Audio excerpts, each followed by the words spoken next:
Madame, Monsieur, merci infiniment de nous retrouver sur Equinox Télévision, la télévision qui, au-delà de l'image, vous rend compte en parlant de Hakerimuna, qui tient désormais sa machine de guerre politique via cette plateforme pour la nouvelle République qui a vu le jour hier avec comme président Jacques Maboula, le maire de Yabassi, et comme secrétaire général Alice Sadio, la présidente de l'AFP. Ce qui confirme un peu ce qu'on a souvent pensé ici, que l'AFP serait le socle sur lequel Hakerimuna pourrait donc se mettre pour ses ambitions présidentielles. Et surtout dire qu'un homme, et pas des moindres, à rallier, soutient désormais Hakerimuna. Lui, c'est Eric Tchindjé qui a donc publiquement manifesté son soutien à Hakerimuna. On parle également du SDF, madame, monsieur, avec cette bombe qui pourrait se confirmer dans les toutes prochaines semaines. Ni John Fundi, le chairman du SDF, pourrait ne pas être candidat à la prochaine élection présidentielle. Bah oui, toutes les sources au SDF nous confirment cette nouvelle en espérant évidemment que cela se mette en place de manière officielle avant février prochain où, vous savez, on aura le congrès du parti de la balance et en disant surtout que le chairman devrait occuper un poste de président du Conseil national des conseillers qui justement est un organe qui devra chapeauter une présidence beaucoup plus administrative cette fois du SDF qui se dessine. Donc voilà, madame, messieurs, comment on ouvre cette émission ce mardi 16 janvier 2018 aux Zénith. Bienvenue et encore, on va comme chaque matin installer le panel, un panel riche comme vous le savez diversifié avec monsieur Bachou Charlamel. Bonjour. Bonjour, monsieur Eric Fopoussi-Negou. Bonjour à tous les parents d'élèves. Bonjour au ministre Ngale Bibé. Oui, c'est un fait clair. À Douala 3e, les proviseurs ont décidé de sanctionner les élèves avec des sanctions, permettez-moi la répétition, étonnante. Un sac de ciment, un camion de sable. Oui, c'est désormais cela, sauf qu'on ne baigne pas et on ne dépose pas au lycée. Où est-ce que vont ces sacs de ciment? Salut à vous. La question est posée et les réponses, sûrement, on pourra les avoir tout prochainement et surtout confirmer ce qui se passe là-bas. Même basse donc sur ces sanctions qu'on pourrait qualifier d'abusives. Hein. Je le dis clairement, sans embâche ce matin et surtout sans avoir une certaine ambivalence ou une ambiguïté dans mes propos. On va également introduire sur ce plateau, madame, messieurs, ce matin, toujours au Zénith. C'est une femme au Zénith, j'ai souvent l'habitude de le dire. Elle, c'est Flora. Flora Zé, bonjour et bienvenue. Bonjour Eric Fopoussi, merci. Bonjour à vous sur le plateau et à nos chers téléspectateurs. Très heureuse de vous retrouver pour cette très belle matinée. Et lorsqu'il sera 11h passé de 5 minutes, une fois de plus, nous allons revenir sur ce qui fait le buzz sur la toile. Encore merci d'être là. D'accord. Donc c'est entendu également sur ce plateau, madame, messieurs, ce matin, le Borg Bengan. Bonjour et bienvenue, Borg. Bonjour, monsieur Fopoussi-Negou. Bonjour à nos téléspectateurs. Ça me fait plaisir que le corps social du Cameroun commence à bouger pour les élections à venir. N'oublions pas qu'en 92, c'est l'Union du changement qui avait investi quelqu'un, un candidat plus consensuel. Si on peut parvenir à un candidat plus consensuel, ce serait encore mieux, parce qu'on sait qu'il n'y aura pas de candidat unique de l'opposition. Vivement que les Hakerimuna, les Amenebiele, les Cabral Libi, de tout ce monde puissent trouver un candidat consensuel contre le candidat du RDPC. Voilà, et surtout, notez que le SDF est en ordre de marche et surtout voir si ça se confirme, je continue à le dire, si le chairman Ni John Fundi n'est pas candidat à la prochaine élection présidentielle, quelle personnalité au SDF pourra porter cette candidature? On parle de Joshua Oshi, mais on verra si cela se met évidemment en place, mais beaucoup parlent beaucoup plus d'une présidence administrative hein, du SDF dans les toutes prochaines semaines et dont le chairman Ni John Fundi aura toujours la main sur l'investiture des différents candidats du SDF aux prochaines échéances électorales, notamment législatives, municipales et autres. On va, madame, monsieur, démarrer cette émission avec un début effectif et efficient avec vous. Tendance la voyageuse. Bonjour et bienvenue, c'est l'histoire du jour qui se met en route. Bonjour Eric, il y a un monsieur que je ne vais pas prononcer son nom. Et l'histoire du jour, c'est ces hommes-là qui fouillent dans le porte-monnaie de leurs épouses. Ces hommes qui fouillent dans le sac à main de leurs épouses. Porte-monnaie, sac à main. Vraiment. À l'heure-ci, je n'ai plus envie de reparler de ça demain. Monsieur, point. Papa, l'argent que tu as pris dans le sac de ton épouse, elle a dit que ce n'est pas son argent. Va remettre, pardon. Je te dis ça parce que je suis franchement choquée. Un bon boc. Il y a un monsieur, qui avait tel le nom Eric, qui a pris l'argent dans le sac de son épouse. Elle a dit que ce n'est pas son argent, que c'est l'argent de sa copine. Et l'argent là va acheter, donc c'est pour acheter un paquet. Et le paquet va être arrivé à mes lendemain avant 12 h. Donc, Tapo, pour tout le respect que je te dois, remets les 10 000 francs là. Tu as l'habitude de prendre, mais cette fois-ci, tu as appuyé sur déranger. Ton épouse est venue se plaindre à moi, ou elle est venue se plaindre chez moi, que chaque fois qu'elle dépose son porte-monnaie, quand tu as besoin de pièces, au départ ça a commencé par les pièces, mais par exemple 200. Elle dit, va prendre. Au départ, après, tu prenais encore sans demander. Prendre d'abord sans demander, c'est le vol. De deux, quand tu as besoin de 2000 francs, tu passes devant, tu fouilles son porte-monnaie, tu prends. Ce qu'elle vient constater, qui a touché? Oui, ben j'ai pris. Je voulais prendre une. Ben j'ai pris. Je voulais. Le tout, si, c'est le vrai tout. Parce qu'elle m'a dit que tu as pris 10 000 dans son sac, 10 000 francs dans son sac. Quand elle te demande des remèdes, tu dis que ouais, ben, c'est d'autres argent, je n'ai pas encore. Vous qui fouillez dans les poches, les porte-monnaies, les effets de vos épouses, c'est une dame en danger qui a pleuré, qui ne peut que pleurer. Qu'à l'heure, si elle ne supporte plus. Elle m'a même dit qu'elle ne savait pas qu'elle a fait un mari qui braque. Que tu as le comportement d'un braqueur. Je ne sais pas si c'est un vrai mot. Ça, je lui ai dit que c'est un gros mot. Elle m'a dit que non. C'est moi qui vois que c'est un gros mot. Que c'est elle qui sait ce qu'elle vit avec son mari.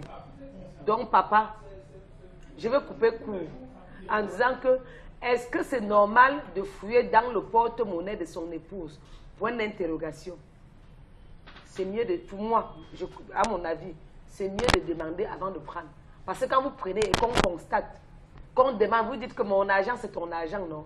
Voilà ça. Et si tu vas aller prendre l'argent du femme là, si tu aimes l'argent du femme là, tu vas aller connaître comment. Elle m'a parlé de ses problèmes, elle est très choquée. Donc papa ne veut pas prononcer ton nom demain sur le plateau aussi. Remets les 10 000 francs là, c'était dans le sac rouge, accroché à côté de la penderie. Va remettre avant 15 h, parce que demain, ce qu'elle va acheter va arriver à Melon, avant 12 h. Fais vite, pardon. Vous me faites bavarder tous les jours. Alors, très bien. Alors, Charlamel, cette histoire confirme bien ce que beaucoup d'hommes pensent des femmes. Hein. Les femmes radines, les femmes qui souvent ont du mal à accepter qu'on leur prenne quelques petits argents. On peut imaginer surtout un argent qui est pris par une autre personne, un argent qui est justement pris par cet homme à sa femme. Est-ce qu'au nom du principe de l'unicité des caisses dans le couple, un homme a le droit de prendre l'argent dans le porte-monnaie de son épouse? Charlamel. Non. Non, parce que la femme, c'est le ministre de l'Intérieur. C'est elle qui connaît où sont les fourchettes. C'est elle qui connaît où sont les cuillères. C'est elle qui connaît pratiquement comment tout est disposé. Même parfois pour ses propres choses, ses propres sous-vêtements. À des moments, on demande à la femme. Oui. Que, mais je ne vois pas tel. Elle va te dire, regarde à tel endroit, tel endroit. Si tu ne vois pas là-bas, bon, fouille, c'est que ça doit être dans la corbeille. C'est la femme qui sait comment elle gère ce milieu. Donc, rentrer, pénétrer dans l'univers de la femme pour aller fouiller, vraiment, trop de points d'interrogation. Ça ne s'est jamais fait, ça ne commencera pas aujourd'hui. Ceux qui le font, c'est purement de l'occidentalisation que d'aller fouiller les choses de la femme. On dit bien les choses, les effets personnels de la femme. Rentrez dans son sac, vous allez voir, si vous trouvez ce que vous n'imaginez pas, vous gérez comment. Cela ne traduit pas, lorsqu'une femme se plaint de cela, est-ce qu'on ne peut pas interpréter cela comme d'un esprit radin? Non, ce n'est pas un esprit radin, puisque l'histoire nous dit qu'elle a l'habitude de donner à son mari, de dire à son mari, au départ, va dans mon sac, tu prends. La femme a l'habitude d'envoyer l'homme, donc c'est une habitude qu'elle a créée de manière volontaire. L'homme aussi se dit, bon, si je demande, elle va me donner, autant pour moi aller récupérer. Donc moi, j'estime que pour moi, à mon humble avis, je ne l'ai jamais fait Je n'ai pas été éduqué comme ça et je ne le ferai jamais de rentrer dans le sac et de prélever quelque chose sans autorisation. Non, c'est pas sérieux, c'est pas normal. Alors, Florazé, quelle est votre réaction rapide? Oui, je crois que vraiment, on peut nuancer. Parce qu'il y a des couples qui vivent une harmonie totale, hein, qui ne trouvent pas de problème à se prendre des choses. C'est-à-dire qu'on partage tellement tout que prendre 2000, 3000 francs dans le sac de madame ne pose aucun problème. Moi, personnellement, je ne trouve pas qu'il y a un problème du moment où, dès la base, comme la dame l'a dit tantôt dans l'histoire, elle avait à créer cette ambiance. Ça veut dire qu'à chaque fois que monsieur avait besoin d'un peu de jetons, elle disait, allez chérie, vas-y dans mon portefeuille et tout. Je crois que c'est ce qu'on devrait vivre dans le couple. Alors maintenant, pourquoi il y a donc cette cassure aujourd'hui? C'est parce que peut-être que madame avait eu certains plans, etc. et tout. Monsieur qui avait déjà cette fâcheuse habitude de le faire avec le consentement de sa femme. Mais non, madame trouve que c'est un problème. Non, je dis non. Du moment où la base, on a créé cette façon de faire ou de voir les choses en couple, pourquoi à un moment donné ça doit créer un problème? Quand tout est planifié pour les deux couples, ça veut dire que je sais que je fais ci, monsieur fait ça, etc. et autres. Maintenant, il peut y avoir des situations dans lesquelles on se trouve. Par exemple, monsieur est à la maison et la caisse, hein, je vais dire l'endroit où on a l'habitude de puiser et tout, se trouve bien là, et madame n'est pas là. Mais il y a une situation qui se pose à la maison. Qu'est-ce qu'on fait? Monsieur va tout simplement se servir et maintenant rappeler à sa femme qui viendra bien après. Et c'est vice-versa.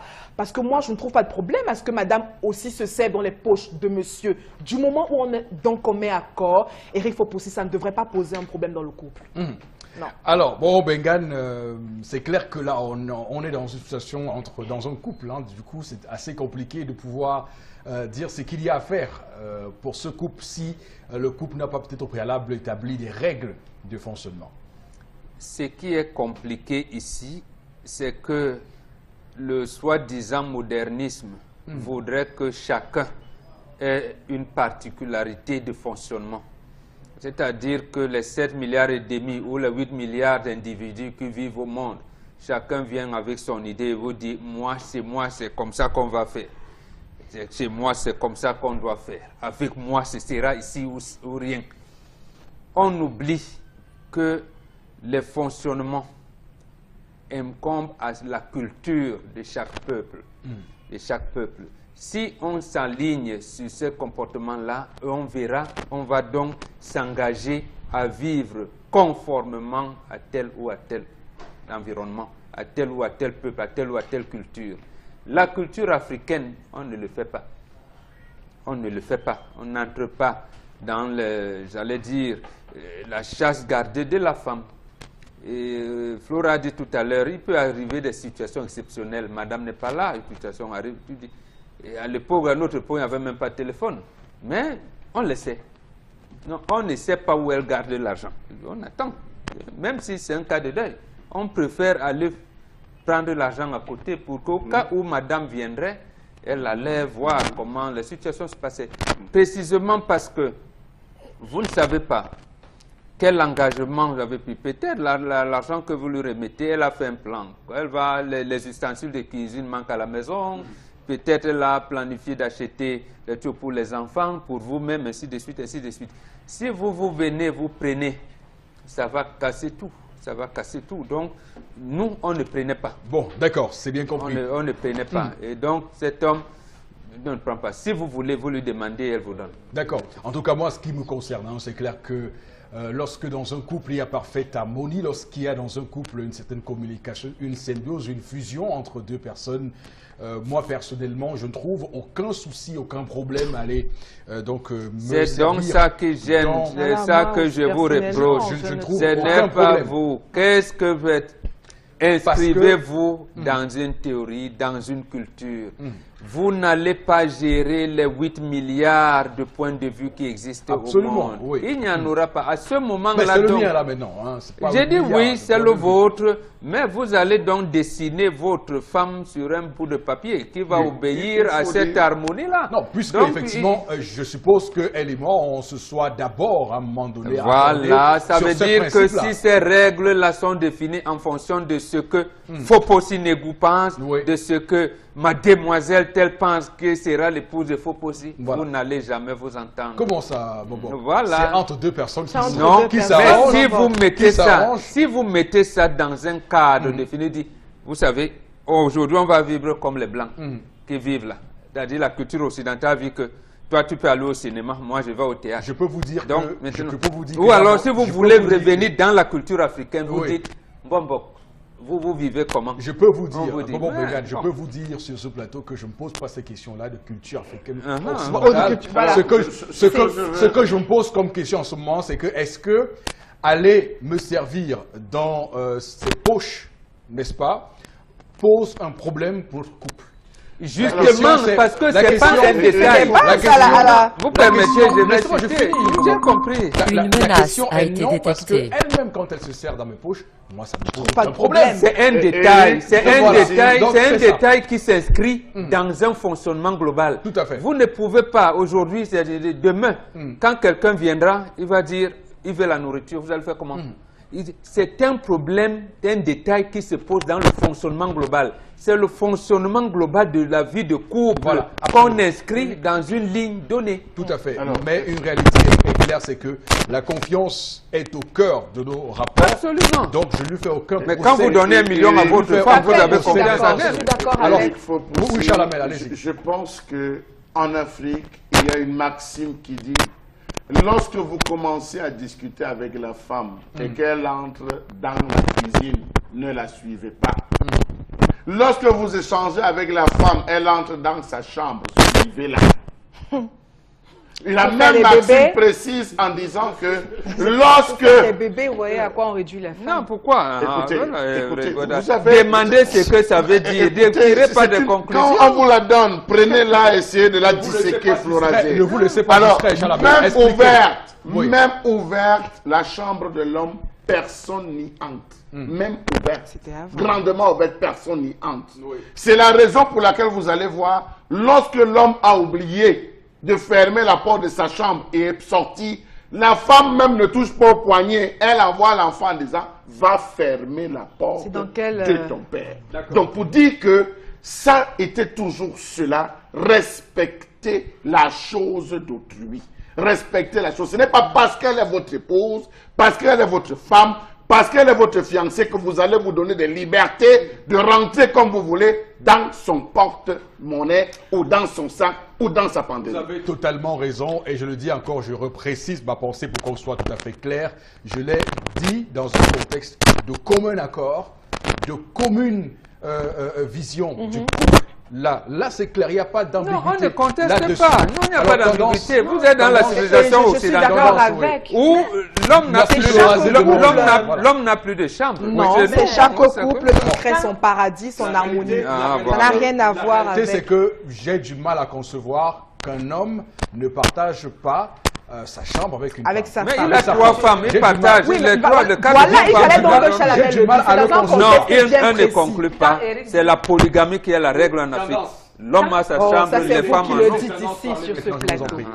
Quand Eric dit qu'il ne voit aucun problème, mais je vois. Il n'y a même pas ce un problème. Il y en a beaucoup. C'est toi qui ne vois pas. Ok. Lequel? Mon mari qui entre dans mon pote, qui fouille mon porte-monnaie sans demander mon avis, même si j'ai accepté au départ, tu dois me demander.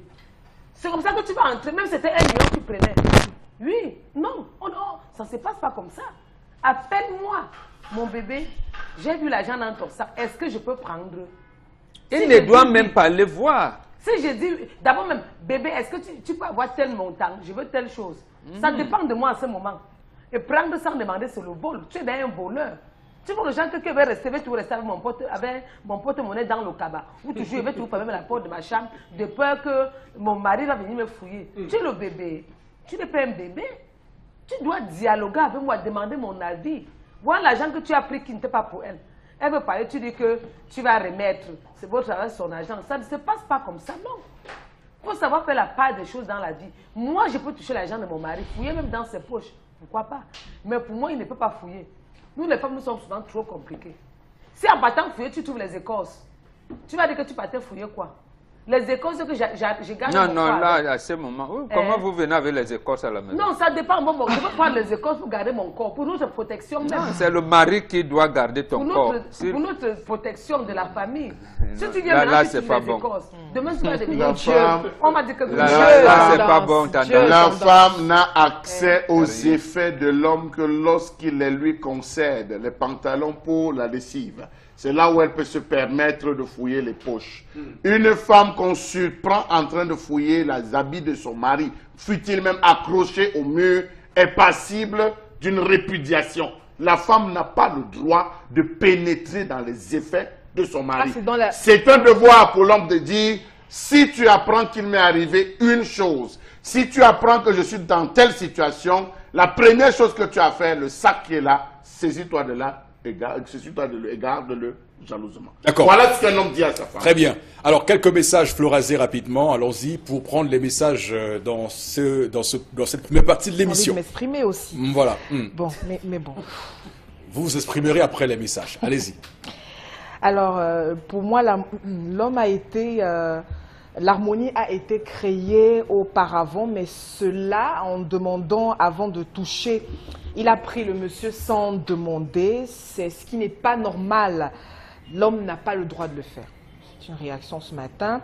Alors, l'un des conjoints peut bien le faire, mais aviser à celui-ci avant qu'il ne constate de lui-même. C'est Edith depuis Bafoussam qui réagit. Les femmes fouillent les poches de leur mari plus que les hommes le font. J'ai fait l'accident avec dans un taxi. Au moment de faire le constat, à ma grande surprise, je constate que le taxi appartient à ma femme.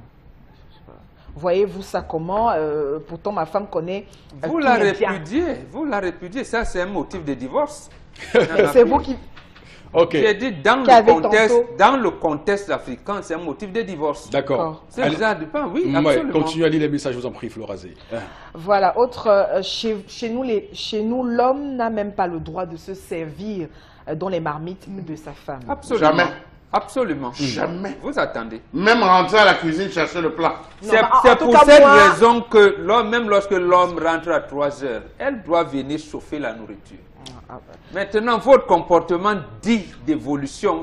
Voilà, tu rentres, tu te sers, tu prends. C'est pour ça que lorsque vous parlez de l'harmonie, c'est un semblant d'harmonie. Quand on dit oui, tu peux entrer dans mon point de vue, vous ne pourrez jamais établir toutes ces règles-là. Chaque être humain vit ses émotions. Chaque être humain est libre de vivre ses Comment émotions. on va gérer les émotions de 8 milliards d'émotions? Et aussi d'appliquer ses propres règles. C'est chacun qui vit sous un toit. C'est chacun qui se fixe ses règles et ses bases en couple. Bon. Alors moi, personnellement, il y a des couples qui s'entendent très bien. L'homme est à la cuisine, madame fait ci. Je dis que c'est une harmonie totale. Et ils vivent, ils sont heureux, ils sont épanouis. Vous sentez une bombe là, clairement. Oui, c'est un exemple que je donne. Madame peut être fatiguée, madame peut être malade. Monsieur se retrouve en train d'aider cette dernière. Pourquoi vous trouvez que c'est mal? Que c'est un homme qui n'est plus un homme? Qu'il est rabaissé? Non!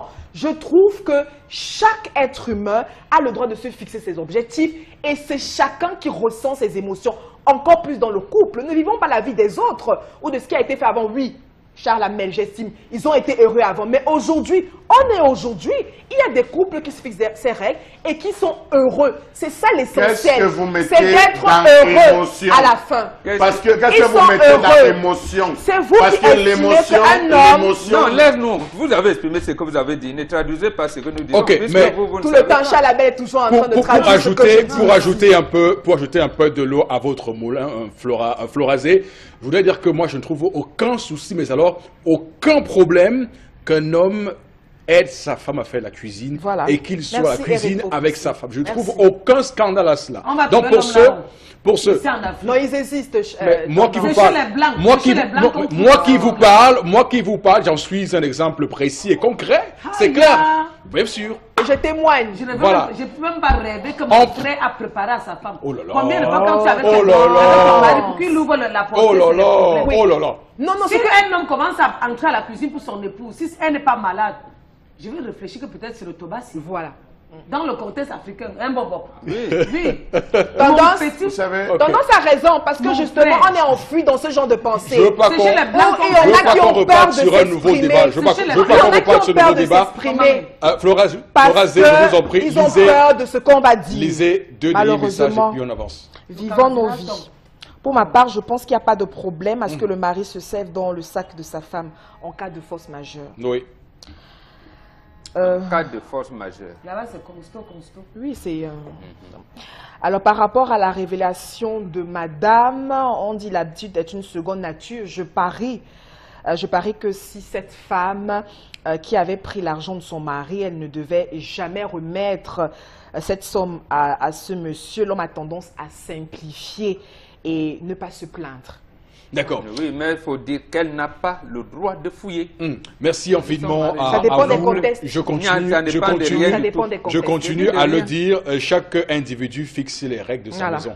Voilà, c'est un principe. C'est comme ça. 8 Vous n'entrerez milliards. pas, principe vous de n'entrerez vie, pas, Baba. vous n'entrerez principe de vie. pas Non, chez ne dis moi pas non. avec les règles de votre maison Bengan. Voilà. Non, Ça c'est ce ça qu'on ne marche dit. pas comme ça. Justement. Ok, d'accord. C'est donc comme ça, 8 milliards de points de vue au monde. On va Mais les que voulez-vous, assimiler. c'est 8 milliards de cerveaux. Absolument. Ah, alors- Ça veut donc dire que votre épouse aussi, vous allez demander à Dieu que comme je vais me marier dans 20 ans, donnez une épouse qui va me faire ci et ça. Non, C'est bon, c'est une très question. clair. Non, c'est une question d'entente.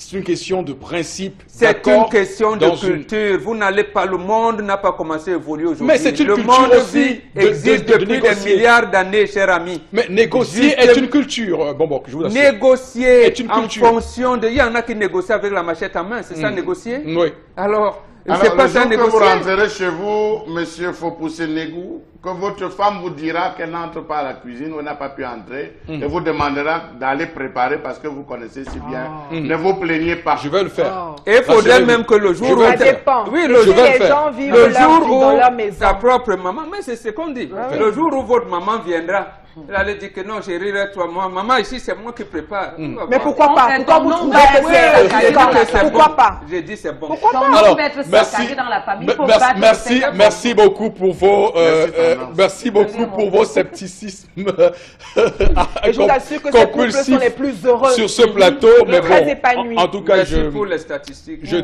tiens surtout à le dire sur ce plateau et je pense que c'est l'avis général qu'on pourrait avoir et sortir de ce sujet avec cela, c'est que la culture n'est pas opposée à la négociation, à l'entente, aux volontés communes qui se retrouvent et qui au final, coalisent pour trouver un juste milieu. Donc, merci infiniment à vous de penser comme vous pensez. D'ailleurs, je ne suis pas contre ce que vous dites, mais acceptez aussi que d'autres personnes, d'ailleurs, pensent différemment que vous. C'est cela la vie. L'émission se poursuit, mesdames, messieurs. On va prendre la colère de Charles Hamel. Et ce matin, on parlera de la pauvreté virtuelle au Cameroun. Est-ce la lutte contre la pauvreté ou la lutte contre les pauvres? À tout de suite.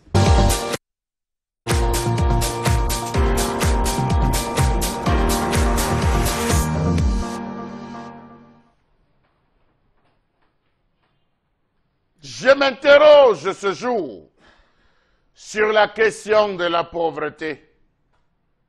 Suis-je pauvre? Comment sais-je que je suis pauvre? Comment je fais pour sortir de ma pauvreté? Dans tous les cas, qui sont les pauvres du Cameroun et de quoi souffrent-ils? Je me demande combien de rounds a-t-il été livré et quel était l'arbitre et enfin quelle était la nature du trophée pour le vainqueur dans la lutte contre la pauvreté. Je me demande pourquoi tant de concepts pour un simple mot, la pauvreté. Lutte contre la pauvreté, réduction de la pauvreté, éradication de la pauvreté. En termes de statistiques, de combien a-t-elle reculé au Cameroun de 1997 à 2017. Les politiques implémentées ont-ils porté des fruits? D'ailleurs, de quel type de pauvreté s'agit-il? La pauvreté mentale ou la pauvreté physique? En quoi consistait l'ensemble des programmes de lutte contre cette pauvreté fantomatique? Quelle est la nature des aidants et la contrepartie pour les pauvres les recevant? Peut-on se vanter d'avoir vaincu la pauvreté pour avoir donné 25 000 francs CFA à un pauvre qui avait faim, ou encore d'avoir aidé une famille pour un jour?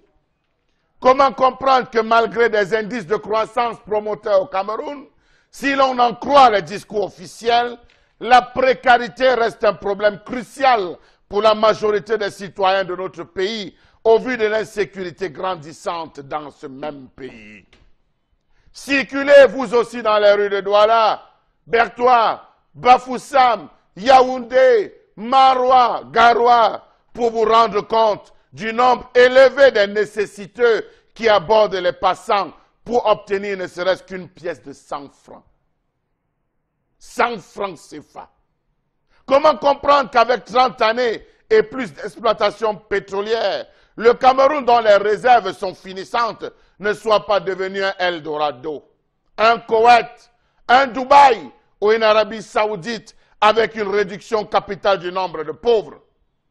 Comment comprendre que c'est à la Banque mondiale ou au FMI de faire état du degré de pauvreté dans les pays africains et au Cameroun?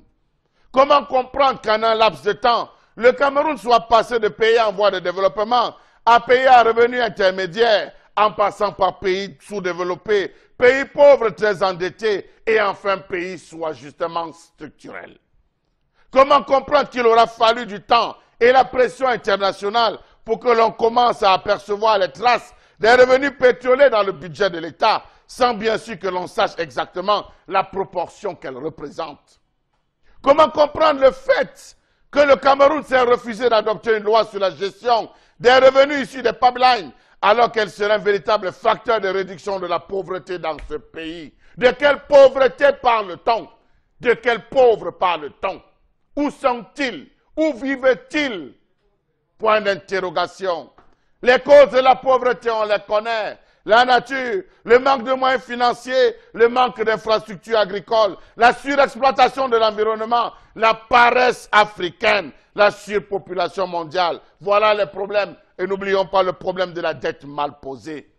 De quelle lutte parle-t-on lorsque depuis plus de 20 ans, l'on ne parvient pas à résoudre la question des catastrophes naturelles, comme les inondations, les tempêtes tropicales et les longues périodes de sécheresse qui cessent ou qui ne cessent de se multiplier, avec des conséquences calamiteuses pour la sécurité alimentaire dans le Grand Nord et l'Est Cameroun? De quelle lutte contre la pauvreté parle-t-on lorsque depuis plus de 20 ans, les paysans n'ont pas les moyens d'acheter des semences pour planter les cultures qui permettraient de subvenir aux besoins de leur famille? Les artisans manquent de moyens pour se payer les outils pour exercer leur métier. Les jeunes n'ont pas de terre, d'eau ou d'éducation pour jeter les fondements d'un avenir sûr.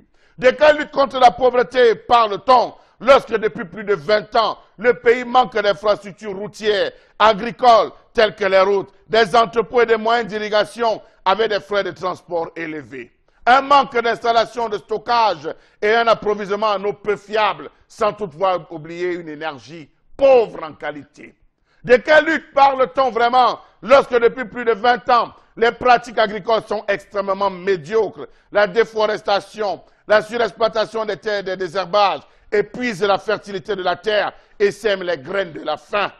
De quelle lutte contre la pauvreté parle-t-on depuis plus de 20 ans lorsque la paresse, l'évangélisation accrue, la surpopulation, le problème de la dette assomme le Cameroun?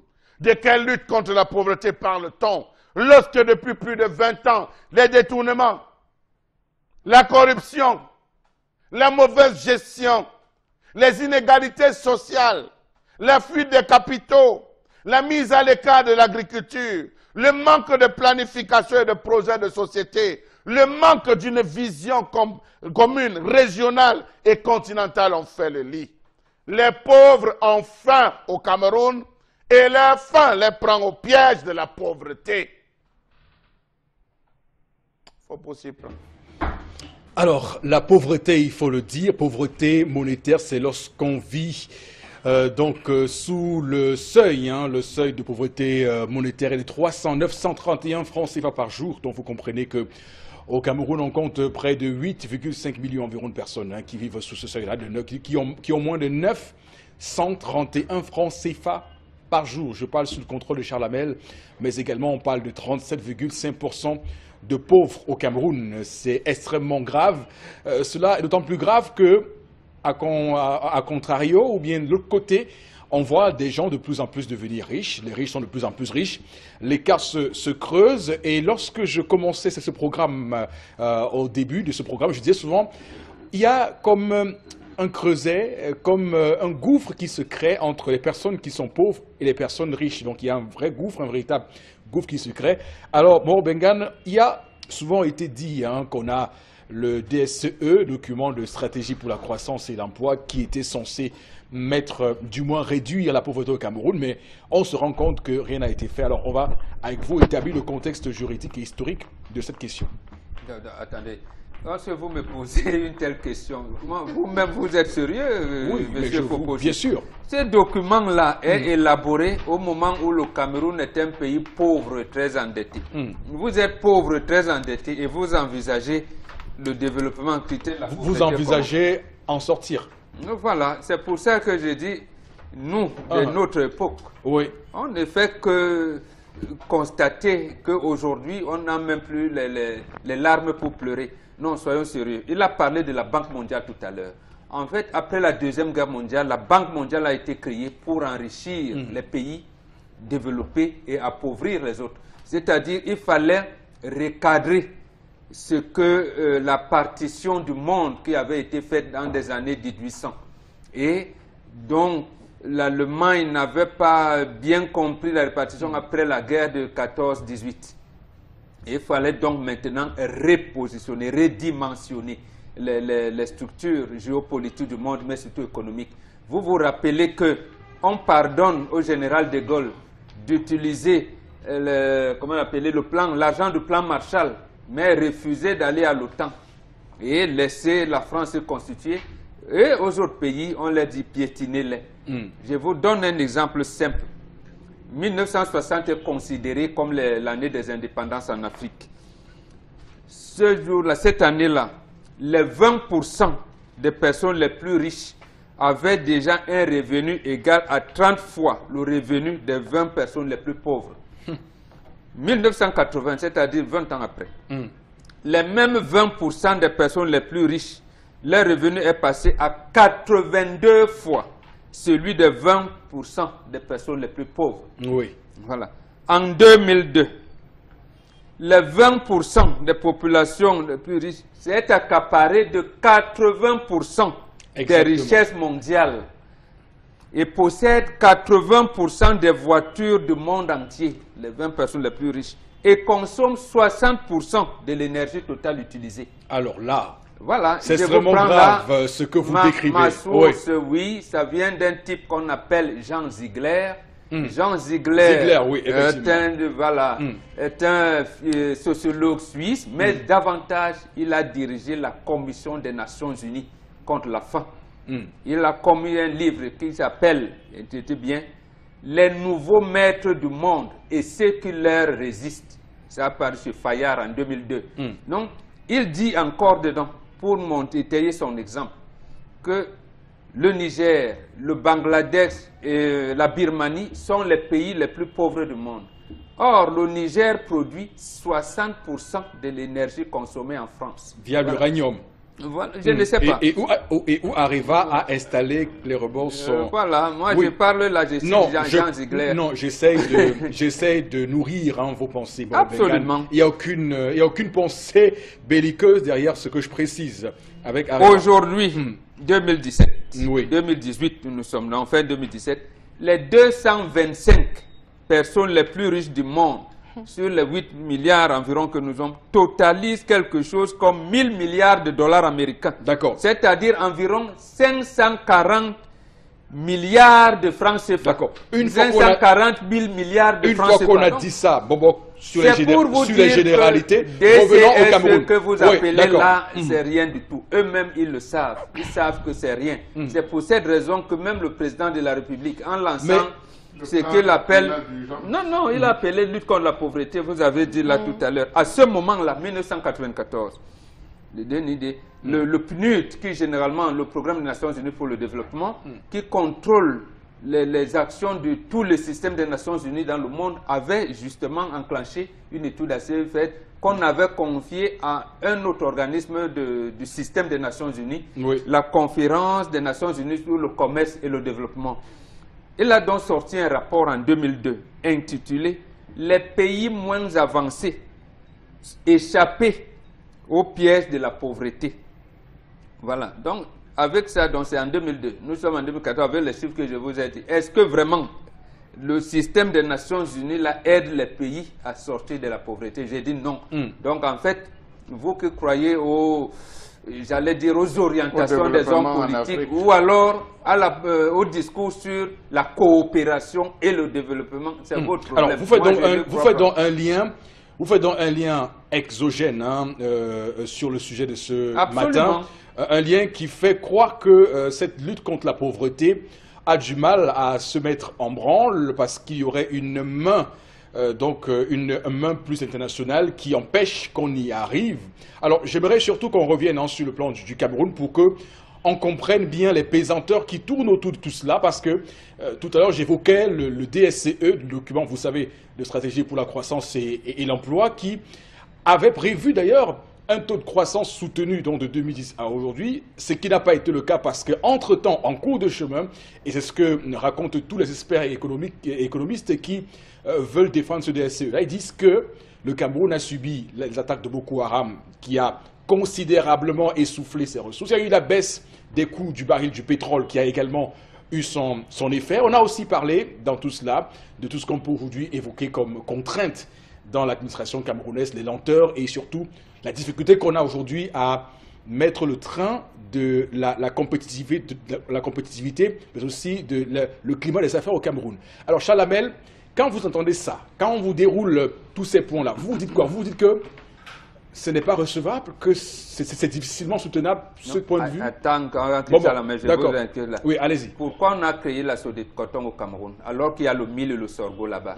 On appauvrit les gens pour qu'ils cultivent le coton qui ne peut consommer pas. Non, justement, vous faites mention d'une vision politique et des choix politiques. Mais justement, DCS, c'est cela. Quand au moment où l'Office national de commercialisation des produits de base, l'ONCPB, donne des ressources aux planteurs, on leur dit non seulement vous ne donnerez plus de ressources aux planteurs de cacao ou de café, mais on va fermer parce que vous n'avez pas le droit de subventionner votre agriculture, alors que chez eux, ils subventionnent. Aujourd'hui, l'ONCPB, qui aidait l'État à payer les salaires des fonctionnaires, avait été actionnaire, a été fermé. Donc là, vous êtes dans cet environnement, ça veut dire quoi? Ça veut dire que... Vous faites non, ça veut dire, on dit au pays africain, comme vous êtes là, vous êtes là pour nous enrichir. Si vous ne vous enrichissez pas, vous qui êtes les dirigeants de ces pays, tant pis pour vous. Donc, nous voulons donner, produisez-nous les pauvres pour que l'argent qu'on aura récolté chez vous, on vient vous le donner par dose homéopathique, c'est-à-dire par des perfusions. Voilà on aura bien compris, par l'équilibre, parce que l'homéopathie, c'est l'équilibre. Donc, non, on va vous donner ça pour que vous ne mouriez pas tout à fait, mais pour que vous ayez un peu de force pour produire encore pour nous. C'est ce que j'appelle l'équilibre du corps humain. L'équilibre. Alors, Charles Hamel, vraiment, il faut qu'on avance sur ce débat et qu'on comprenne pourquoi donc tout cela est ainsi. Donc, cette lutte contre la pauvreté qui a du mal à se mettre en branle aujourd'hui, et que malgré tous les programmes qui sont conçus, tout ce qui est mis en place pour qu'on ait moins de pauvres au Cameroun, je rappelle quand même qu'il y a un objectif qui est assez cynique, je trouve qu'il est cynique. On estime que le Cameroun, en étant à 31% de pauvres, ça pourrait être un objectif atteignable. Vraiment, vous me faites rire. Vous parlez là comme les pasteurs qui parlent du diable sans avoir vu le diable. Le diable a fait ci, le diable a fait ça. Ils ont vu le diable où? C'est ce qu'ils sont en train de faire. C'est ça la politique. De quelle pauvreté? Tant que l'on n'a pas défini la pauvreté dans son mal et sur le plan du fond et de la forme, on va combattre quoi? C'est un concept vide. C'est une coque vide, c'est une tombe. Belle, beau à l'intérieur, elle est toute belle, cette tombe à l'extérieur, mais à l'intérieur, il n'y a absolument rien. Lorsqu'on vit avec moins de 331... C'est les concepts des Occidentaux, ça c'est l'occidentalisation, ce n'est pas africain. Nous n'avons aucun modèle africain de la pauvreté. Absolument. Nous n'avons pas de modèle camerounais de la pauvreté. C'est les Blancs qui nous disent que quand vous vivez en dessous de ci, je vous rappelle qu'avec 300 francs, on prépare. Qu'est-ce que vous voulez dire? Dans mon village, avec 300 francs, on prépare quoi préparer? Qu'est-ce que vous voulez dire? Non, je voulais dire qu'au Cameroun, on n'a pas défini un type de pauvreté à la camerounaise. L'on parle de concept de la pauvreté tel que vu par les Occidentaux. Premier point. Le deuxième point, on connaît tous les facteurs de ralentissement, je ne parle pas de pauvreté, les facteurs de ralentissement de développement ou de la croissance d'économie du Cameroun, on les connaît. Allez dans le Grand Nord, qu'est-ce qui occasionne la famine? L'insécurité alimentaire. Nous avons les inondations, ça a été résolu. Nous avons de ce côté l'invasion des criquets. C'est ce que ça a été résolu au niveau du Grand Nord. Nous avons au niveau de tout du Grand Nord ce problème de spéculation, problème de la spéculation sur les produits. Oui. Est-ce que ça a été résolu? Nous avons un problème de planification dans les projets. Est-ce que ça a été résolu? Non. Revenons de ce côté du Sud. On dit qu'il y a trop de chômage. Qu'est-ce qu'il faut faire? Créer des programmes. Pager-U, Biassi, Païja, Fonige et tout ce que vous avez fait. Ça portait quoi comme fruit? Concept creux, vide et nul. On les connaît, le problème. Nous avons la surexploitation de l'environnement. Vous avez fait un tour du côté de l'Est? Combien d'entreprises depuis 1960 exploitent le bois au Cameroun? Qu'ont-elles fait comme investissement? Y a-t-il une école dans les zones exploitées? Y a-t-il un dispensaire sans de santé intégré dans cette zone exploitée? Y a-t-il ne serait-ce que des écoles ou des lycées? Que non. Les populations se retrouvent abattues. En termes de financement ou de paiement de rémunération, comment sont rémunérés les gens dans cette zone? Passons. On laisse de ce côté. Sur le plan de la santé, savez-vous que quelqu'un qui tombe malade à Angosas, qui tombe malade à Barbézé 1 ou Barbézé 2, qui tombe malade du côté d'Ayos, il va faire des kilomètres pour aller se soigner, ou il va à Dimako. Il tombe malade à Dimako. Il faut qu'il marche ou dans Delélé. Il faut qu'il marche pendant des kilomètres, sur des kilomètres pour aller se faire soigner dans la première unité dite de référence. Si sur le plan de la santé, vous ne parvenez pas à vous soigner, vous pouvez penser comment? Si vous ne parvenez pas à manger, vous allez atteindre quel objectif? On connaît les causes de la pauvreté. Ne pensez pas qu'ils ne la connaissent pas. Il faut qu'on définisse la pauvreté en termes camerounais. Nous avons le manque d'infrastructures agricoles. Ok. Je reviendrai. Oh, non, on a sorti du débat. Donc vous ne pouvez pas revenir lorsqu'on sort du débat. Mais ce qui est clair, c'est que on va peut-être papoter et disséquer comme on peut décrypter le terme pauvreté au Cameroun. Mais ce qui est certain, c'est que lorsqu'on met un seuil comme celui-là du 931 francs CFA, ça a bien un sens et au moins il est loisible qu'on puisse atteindre ce seuil-là au moins.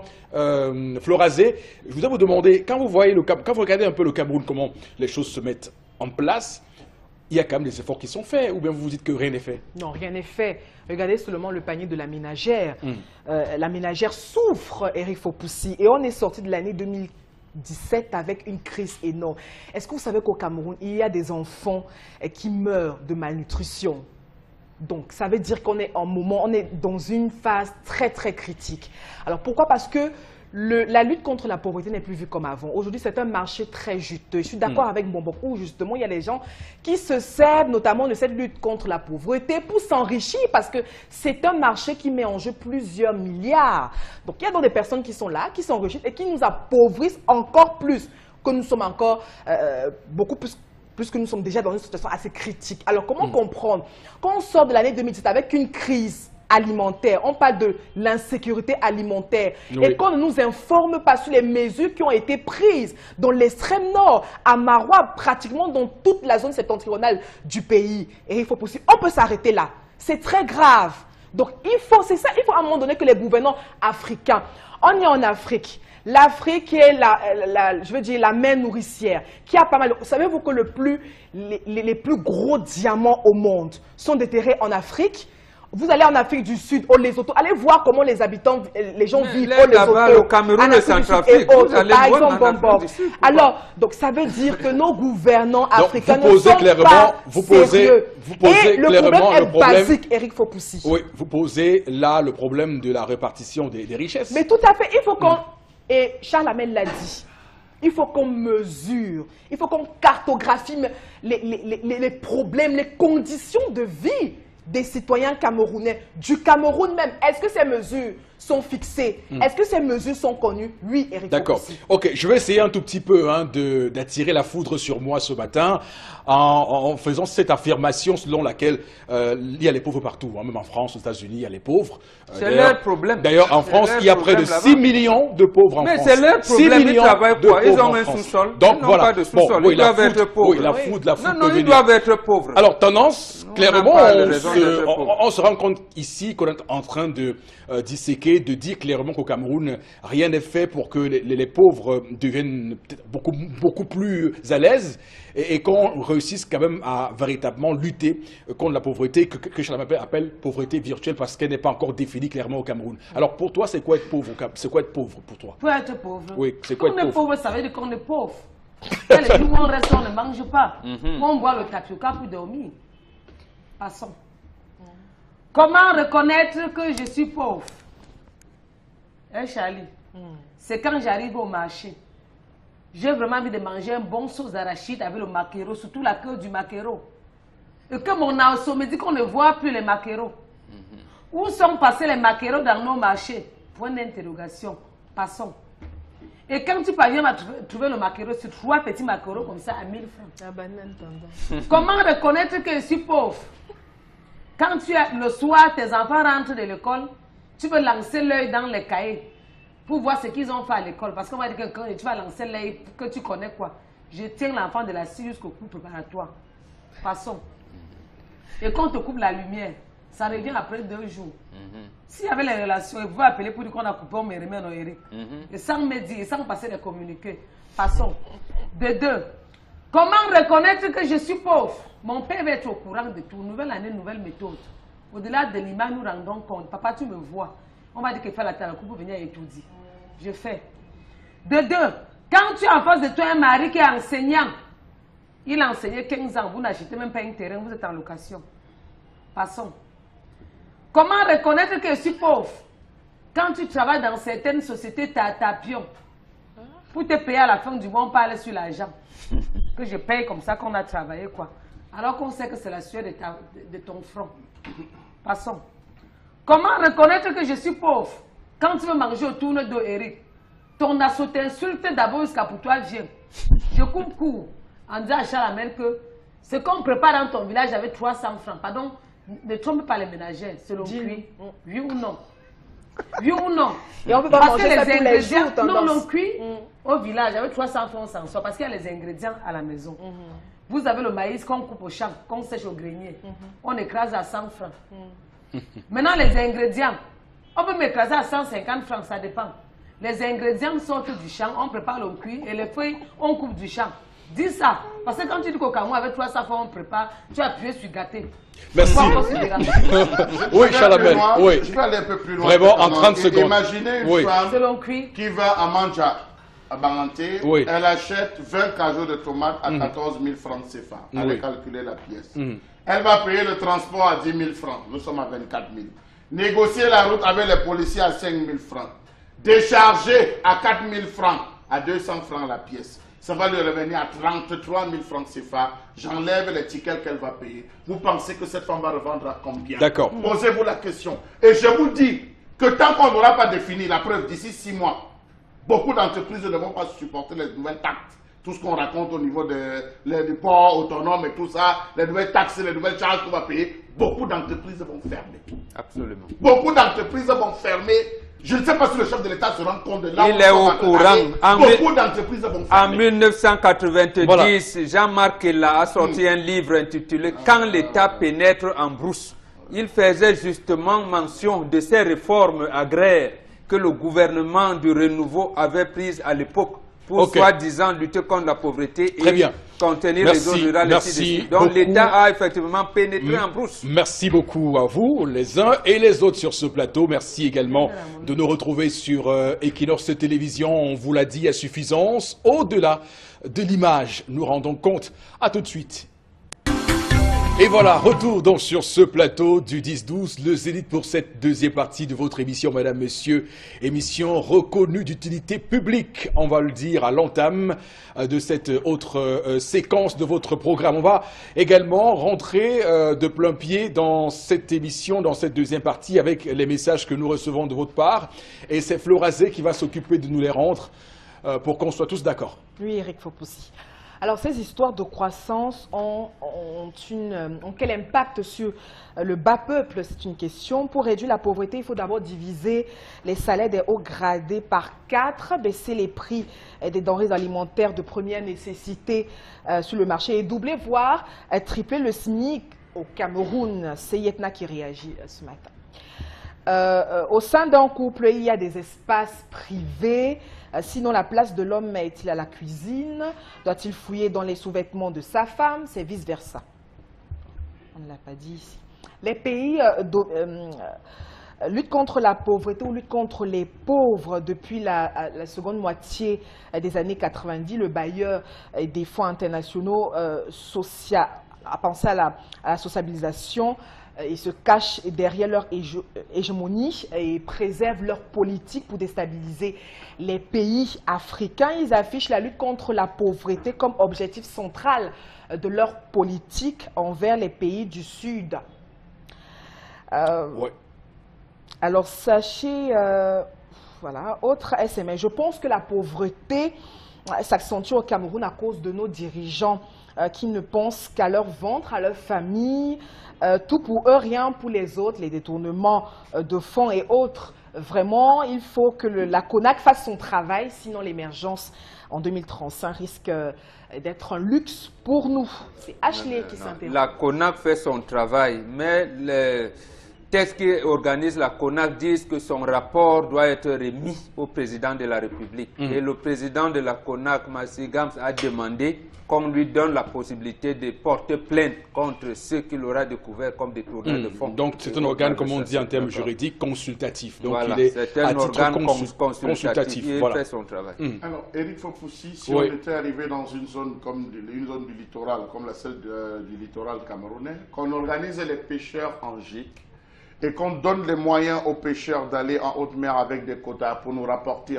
le poisson de bonne qualité, je vous assure que les Chinois n'auraient rien à faire au Cameroun. Parce que les Chinois, au niveau de la haute mer, sont ceux-là qui font du braconnage maritime sur certaines espèces. Si on avait donné la possibilité au niveau du Mungo à tous les jeunes qui voulaient se lancer de pouvoir rentrer, ou que ce soit dans le bassin de Yabassi, que ce soit au niveau de l'Est, je vous assure que beaucoup de jeunes pourraient démentir. On a créé, ce qu'ils ont appelé la facilitation de création d'entreprises. Beaucoup de jeunes ont créé les entreprises. Aujourd'hui, c'est où? Oui, CFCE. C'est où? Ça, la mail, je vous réponds que milieu des années 90, le gouvernement camerounais a contacté auprès de la Banque africaine de développement pour organiser le secteur de la pêche. On a donné l'argent à ce groupe d'entreprises dont je ne citerai pas ici. J'ai dit même que les responsables de la nouvelle expulsion avaient fait la prison pour ça, pour avoir révélé que cet argent qu'on a remis à ces entrepreneurs-là n'a pas été utilisé pour la pêche. On les a mis en prison. Oui, c'est la raison pour laquelle on s'est dit... je peux vous dire que, bon, ils se sont partagés, je n'en sais rien, mais je sais seulement que ça n'a jamais... Mais c'est pour dire aussi que, comme vous évoquiez tout à l'heure, Chalamel, le cas de la Chine, il y a aussi le Japon qui vient en puissance dans ce secteur et qui risque évidemment encore phagocyter. Le Japon, la Chine ont compris. Le Japon, par exemple, qui a perdu la Deuxième Guerre mondiale, avec même le scandale de Hiroshima et Nagasaki, ont compris ce qui se passe dans le monde. C'est-à-dire quoi? C'est-à-dire que les Occidentaux s'accaparent des richesses du monde pour eux seuls. Et comment ils se sont organisés? Un pays comme le Japon, qui n'atteint même pas la moitié de la superficie du Cameroun, s'est organisé, s'est réorganisé. La Chine a refusé d'entrer au General Agreement on Tariff on Trade, qu'on appelait GATT. La Chine s'est fermée et est entrée à l'Organisation mondiale du commerce en 2002 seulement. Et aujourd'hui, la Chine domine le monde. Avec l'impulsion de Mao Tse-tung. au lieu d'organiser les orpailleurs en gigue pour les permettre de fabriquer, de pouvoir mieux creuser, s'organiser et revendre à l'État du Cameroun, on a préféré dire, laissez le... C'est pas normal. Surtout que le CAPAM... qu'on lutte contre la pauvreté, ça veut dire la chose suivante, qu'on ait un président de la République qui va devenir, j'allais dire, comme un fou, qui s'élève contre les accords de coopération en disant... On peut même monter un général, mon général contre moi, il va m'assassiner le lendemain, mais je vais engager mon pays dans telle direction. Il dénonce les accords de coopération et il organise le pays. Et c'est ce risque que vient de prendre... Il faut prendre, c'est le seul risque que nous devons prendre. Et c'est ce risque que vient de prendre le président tchadien Idriss Déby, qui a justement diminué les modalités de ses ministres et surtout réduit le nombre de ministères. Ouais, voilà. Sauf que ce n'est pas lui qui contrôle son pétrole. Donc je ne sais pas il a également dénoncé quelques accords aussi sur le front CFA. Ce n'est pas lui qui contrôle son pétrole. Au moins lui le dit. Non, la première mesure, me semble-t-il, vient du Sénégal. Quand Macky Sall dit « je dissous le Sénat », l'argent que je dépense au Sénat ne sert à rien. Il prend cet argent pour créer un central solaire. Oui, c'est aussi un exemple, les 27 Mais le véritable problème, nous avons un sous-sol. On a appauvri le Cameroun comment? Le CAPAM qu'on a mis pour encadrer jusqu'à ce qu'on appelle l'exploitation artisanale. Le cadre d'appui de la promotion de l'artisanat minier. Pour aller au-delà de 30 mètres du sous-sol, je pense qu'un député RDPC même de la vallée du Thème a créé un syndicat pour l'exploitation industrielle. Je ne sais pas où est-ce qu'on en est. Très bien. Mais sauf que l'État devrait s'en prendre, mais surtout dire à ses partenaires au développement, la France notamment, que ces accords, je ne les applique pas. D'accord. Et mettre en place, quitte à ce qu'on monte un général pour faire un assassinat. Mais bon. Le CAPAM, le cadre d'appui pour la promotion de l'artisanat minier, pour expliquer dans le mot CAPAM qui donc est censé exercer et surtout rassembler les intérêts des artisans et des populations dans les cadres. Mais sauf que là c'est compliqué et vous savez toujours, là je vous rejoins au Bengal en disant que effectivement les multinationales ont tendance à venir suffoquer tout ce qu'on a parlait de Bétaré en 1900 longtemps. Est-ce que CAPAM a organisé là-bas? Nous sommes passés en 3 phases. Lutte contre la pauvreté. Oui. A-t-on lutté? Réduction contre la pauvreté. A-t-on réduit? Éradication de la pauvreté. A-t-on éradiqué? Je vous suis sur ce terrain, la Chalamel. En tout cas, merci beaucoup, Florazé, pour ces messages. On a bien compris que de nombreuses personnes accostent, du moins, sont dans cette ligne que nous avons fixée ce matin, évidemment, de cet échec des programmes envisagés dans cette lutte contre la pauvreté que Chalamel qualifie de pauvreté virtuelle. Place donc maintenant à la revue des réseaux sociaux et c'est toujours vous qui vous y collez, Florazé. Oui, Eric Fopoussi. Alors, 3 informations au menu de cette rubrique. La toute première, c'est donc ce vent de panique qui a donc soufflé dans la région du sud-ouest, précisément à Buea.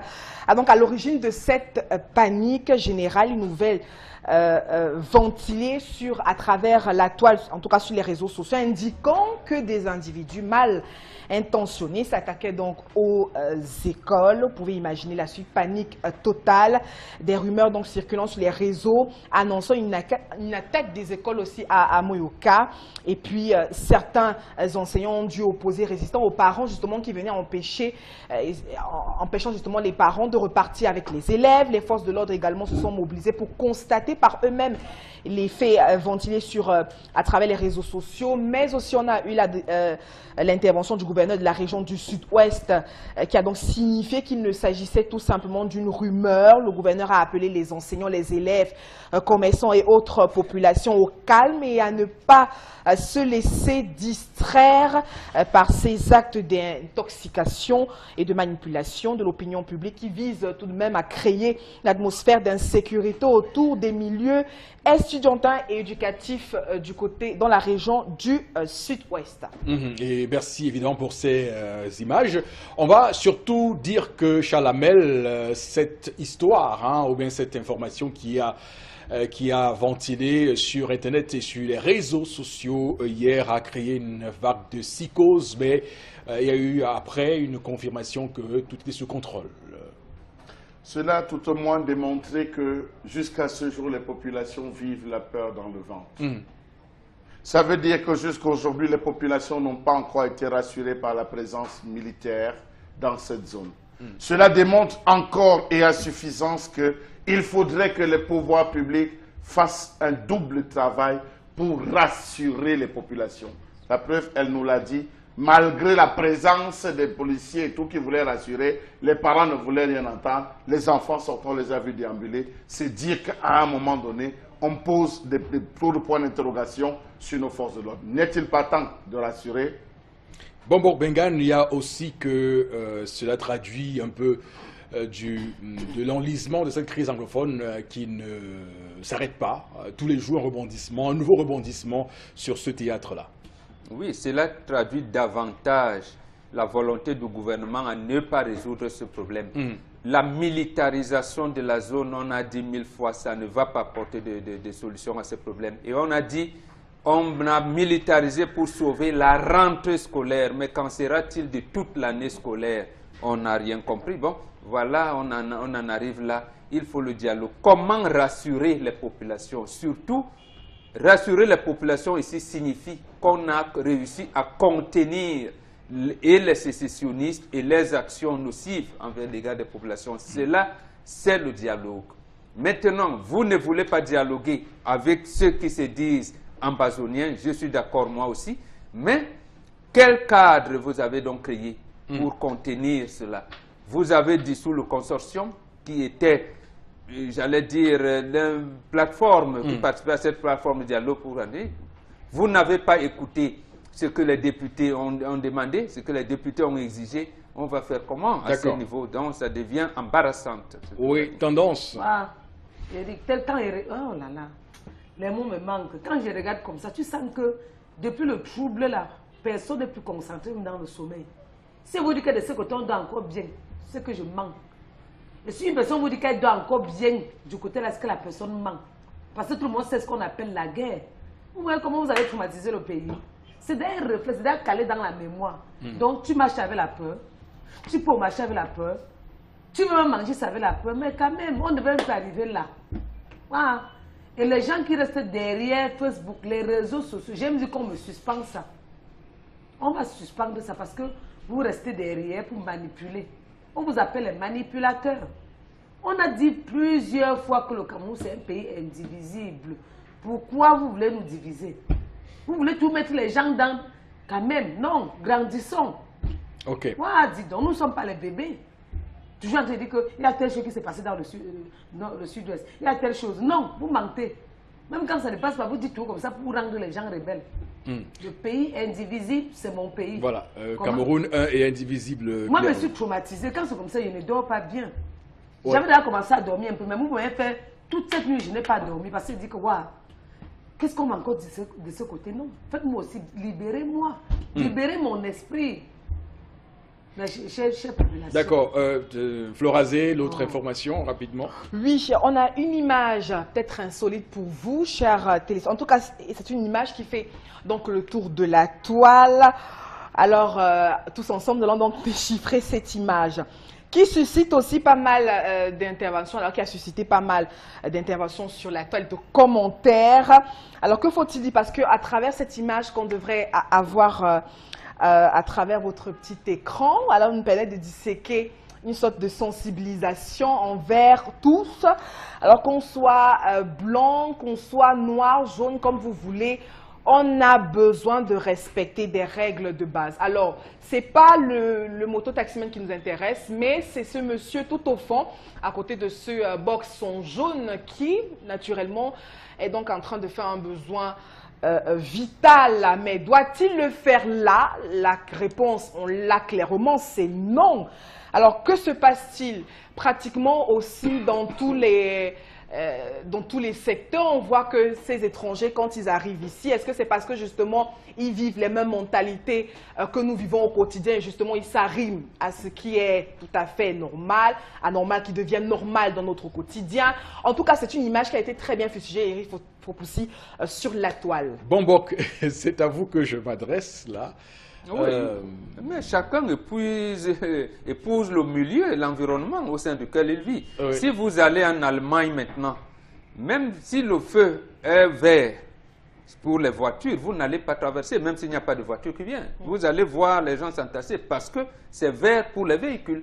Pour les motos. Lorsque ce sera rouge pour les véhicules, là, les véhicules vont s'arrêter, vous allez traverser. Donc, c'est automatique.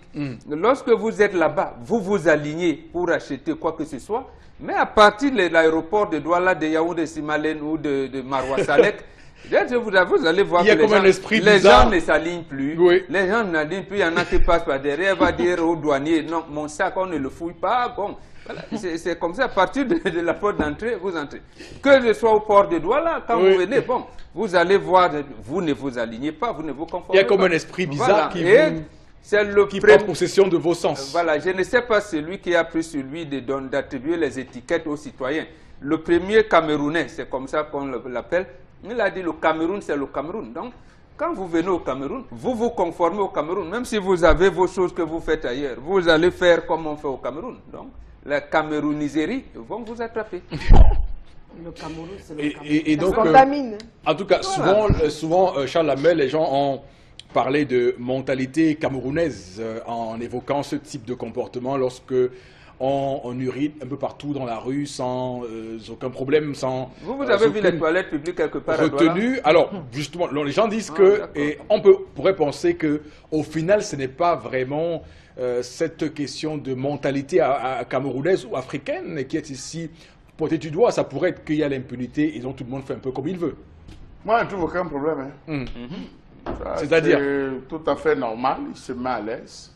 À la différence des Camerounais ou des Africains qui vont à l'étranger, ceux-là, quand ils arrivent, quand ils veulent venir au Cameroun, ils prennent la peine de se renseigner. Comment on vit là-bas? Comment est-ce que les gens se comportent là-bas? Lorsqu'il arrive, il a 1 mois pour épouser, savoir qu'il peut boire, une jeune fille passe, il fait pss, pss, pss. Savoir qu'il peut boire, s'asseoir, provoquer, ça ne va pas déclencher la bagarre. Oui. Allez à l'Anse Raphaël, vous allez voir. C'est les Blancs. Les Blancs sont plus tropicalisés que nous. Je dis plus trop. Quand tu parles même de moi la fête, tu vas faire quoi? Moi, j'ai l'ambassade, qui va te défendre? Je vous le dis. Et pendant que les gens avec vous, vous voyez le premier policier qui arrive, il commence à dire que monsieur, vous êtes attaqué, monsieur. Il dit non, non, c'est ce monsieur. Aussitôt les policiers tombent sur toi, on te roule de coups. Donc c'est pour vous dire que ça ne démontre que comment on vit. Voilà un vrai gars qui s'est tropicalisé et il vit comme un Africain. Qu'on ne le tire pas, qu'on ne tire rien. Vous allez voir des femmes ici. Faites un tour à Dakar. Faites un tour à Dakar, sur l'axe de Dakar, à partir de minuit, pour voyager, aller à Banganté et tout. Vous allez voir comment les femmes ne se dérangent pas pour baisser la culotte et faire pipi. C'est le civisme. On va dire quoi? On ne peut qu'ironiser en disant, voilà un gars tropicalisé. Mais c'est quoi l'origine, la cause de cet incivisme? Mais moi, je ne vois pas de toilettes publiques à Douala. C'est la capitale économique de la CEMAC. Voilà, par exemple. Peut-être si vous vous envoyez, vous me dites. Moi, je ne vois pas de toilettes publiques. Et les pipis, on ne va pas les arrêter en main. Lorsque vous arrivez à Europe, lorsque vous arrivez à Europe, il y a des applications. Vous téléchargez l'application. L'application, vous introduisez l'adresse là où vous voulez aller. Cela vous présente le chemin très facilement, aussi simplement. Pourquoi ce n'est pas possible au Cameroun? Les rues ne sont pas identifiées, pas de matérialisation. Mais qu'est-ce que vous voulez? Toilettes. Cliquez même seulement, allez sur les pages jaunes du Cameroun, cliquez toilettes, si vous allez retrouver ici. Où est-ce que vous pouvez faire pipi? Ça fait ma partie. Mais qu'est-ce qui peut expliquer que, voilà, tendance qu'un homme comme ça arrive au Cameroun et se décide d'uriner comme ça et ne craint pas une contravention? Il a vu les autres uriner. Sans payer de contravention. Il a vu. Les gens pissent comme ça. Au Cameroun, on pisse sur les pneus électriques. Sur les pneus de voiture. Est-ce que c'est un problème? On pisse dans les rigoles. Et bon, on va parler des toilettes publiques. Nous-mêmes, les Camerounais, si on fait les toilettes publiques, vous allez rambler ça. On vous connaît. Combien de fois dans les sociétés, quand il y a les toilettes, même les femmes enlèvent leurs serviettes hygiéniques pour aller boucher ça? Non, quand même, parlons peu, mais vrai. Vous n'allez pas tout demander. Si on dit la toilette publique, il faut qu'on a mettre un policier à côté ou quelqu'un du BIR. D'accord. Ça marche. Les toilettes publiques, c'était à la douche, ou si je me trompe, parce que j'ai une bonne mémoire. Depuis là, je vais encore regarder. Même au lycée d'accord. Si ça existe encore. Je pense que la couleur, c'est la couleur verte, là. Ce qui est au lycée ça existe encore. On va mettre les gars du BIR sur les toilettes publiques parce qu'on nous connaît. Alors, il y avait un projet de toilette publique mobile. Et les gars du BIR vont donner l'eau. Non, quand les sapeurs-pompiers arrivent, il n'y a pas l'eau souvent. Il y avait un projet de toilette publique mobile qui était envisagé par la communauté urbaine de Douala. Où on en est? Je pose la question. Avant ça, il y avait aussi un autre projet de remblage des trous avec du béton. Prévu, c'était avec mobile. Et Donc, qui tout va ça, payer c'est tout là. l'eau qui servira à l'évacuation des besoins? Voilà. Les projets sont en cours. Les- On travaille dessus. Ah, Tous les projets, là, ne vous dérangez pas.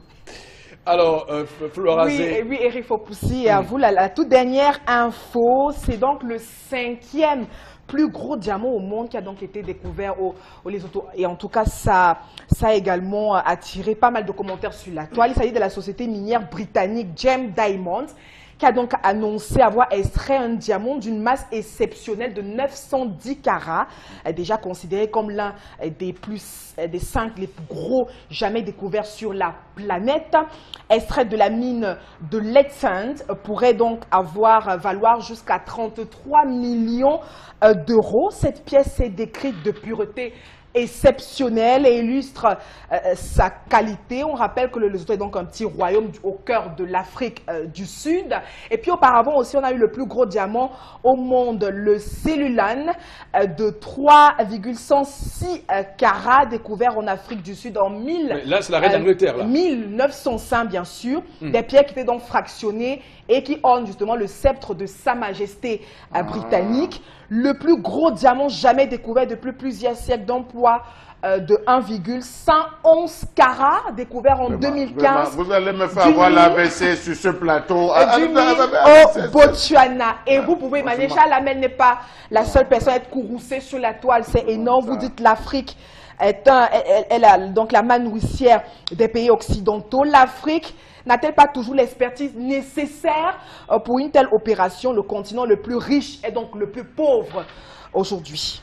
alors, Moro Bengan, vous réagissez rapidement. Non, c'est ce que je vous disais tout à l'heure, qu'il y a un complot international pour appauvrir l'Afrique. Et c'est ça qui se justifie. Prenons le cas du Cameroun. Là, on parle du Lesotho. On a découvert le Lesotho, on a montré. On évalue ça à environ près de 18 milliards de francs CFA, si on veut faire les calculs plus rapides. Sauf que, pour le cas du Cameroun, qu'est-ce qui s'est passé? On vous dit qu'il y a le diamant qu'on a découvert. La plus grosse réserve du monde à Mobilan. Voilà, non, on a découvert, on a donné aux Coréens. Et le chef de l'État a signé un décret, je pense en décembre 2010, où il dit il leur donne d'exploitation pour 25 ans, renouvelable tous les 10 ans jusqu'à épuisement. Mais sauf que là-bas, on prend le diamant, on amène à Séoul. C'est eux qui disent de quel diamant il s'agit. Et ils vous disent que voilà et tout. Et on vous reverse 20%. Le petit Lesotho a procédé par le transfert de technologies. Vous venez vous exploiter le diamant là.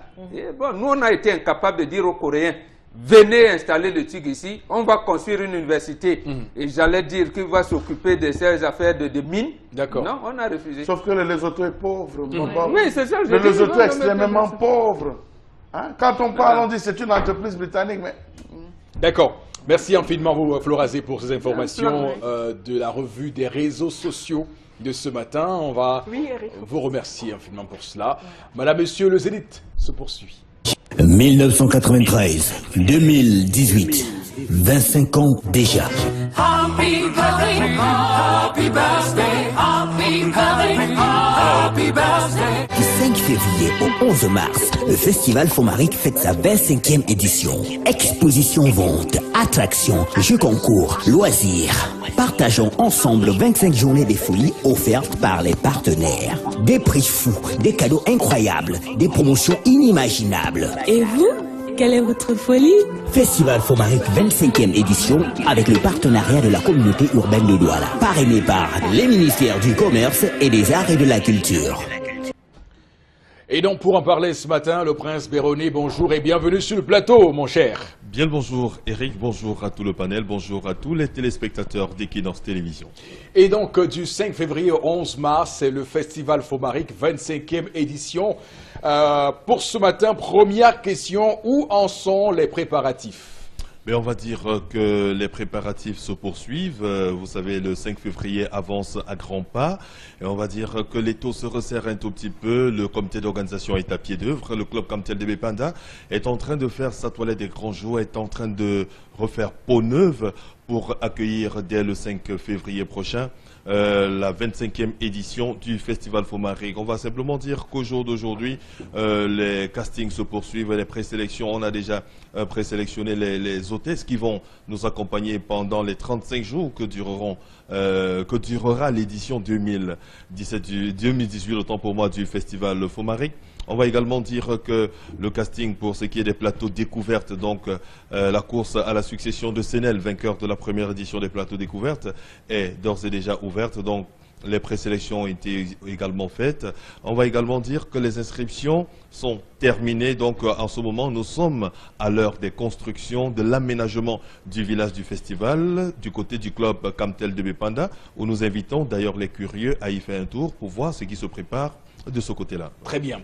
Et donc on va demander comment se déroulent les compétitions et ont-elles déjà commencé d'ailleurs? Oui, les compétitions se déroulent plutôt bien. After School bat son plein. Tous les mercredis, nous faisons un tour dans les différents arrondissements de la ville de Douala. La semaine dernière, nous étions du côté du lycée bilingue de Bonabéry où tous les établissements de l'arrondissement de Douala 4e se sont retrouvés pour livrer leurs champions, dont les représentants de l'arrondissement de Douala 4e. Il y en a 2 qui vont se retrouver pour la phase finale au club Camtel de Bépanda le mercredi 7 pour la demi-finale, donc le mercredi 7 février et le dimanche 11 février pour la finale de After School. Donc on va dire que nous serons rendus demain mercredi à la 2e étape avec l'arrondissement de Douala 1er et c'est le lycée bilingue de Daïdo qui va accueillir les établissements de l'arrondissement de Douala 1er qui viendront justement là-bas pour rivaliser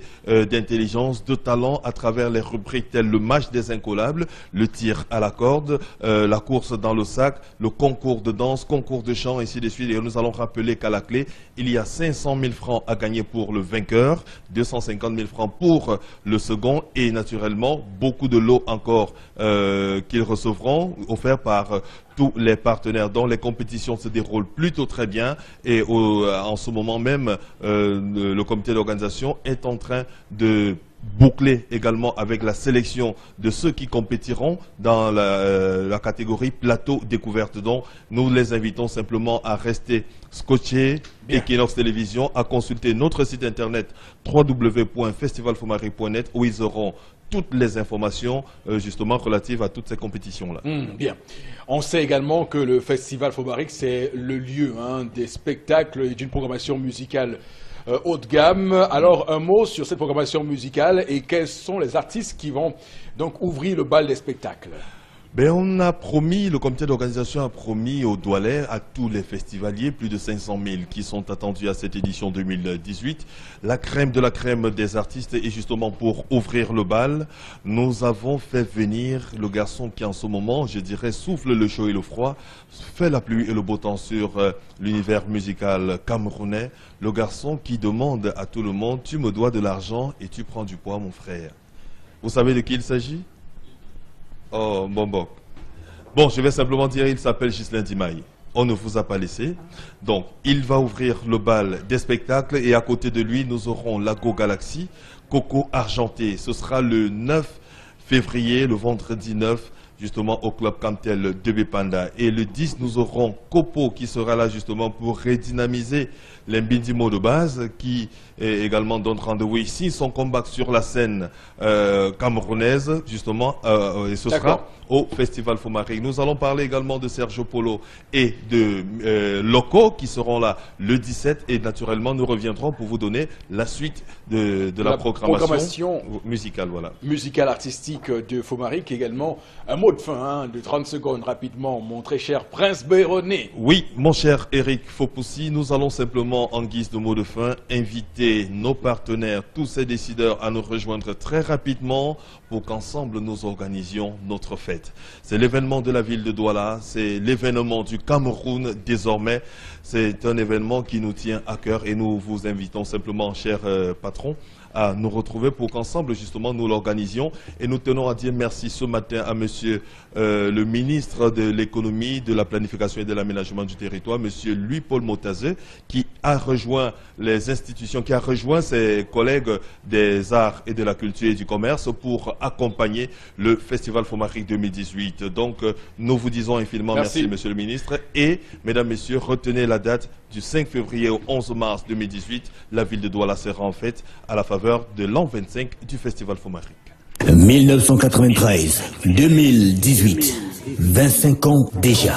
Happy birthday, happy birthday, happy birthday, happy birthday. Du 5 février au 11 mars, le Festival Fomaric fête sa 25e édition. Exposition, vente, attractions, jeux concours, loisirs. Partageons ensemble 25 journées des folies offertes par les partenaires. Des prix fous, des cadeaux incroyables, des promotions inimaginables. Et vous, quelle est votre folie?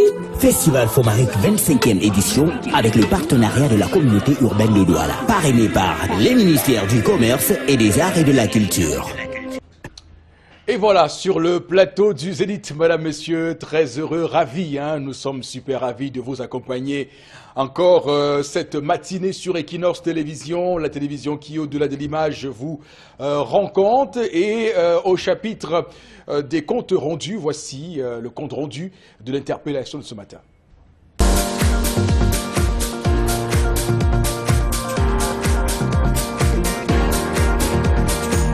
Nous constatons que nos enseignants ont des connaissances, mais la façon de transmettre ces connaissances est tellement difficile.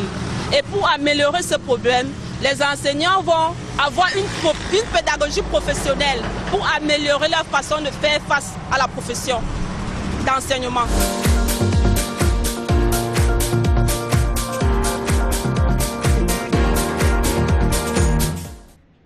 Voilà, donc les enseignants, j'ai toujours du mal à parler des enseignants parce que j'ai beaucoup de respect pour ces valeureuses personnes, parce que l'enseignant est le socle, vous savez, de notre société. Et donc, chaque fois qu'une pique est envoyée contre eux, ça me paraît toujours difficile. Bon, Bengal, je vous laisse réagir et je vous laisse agir aussi.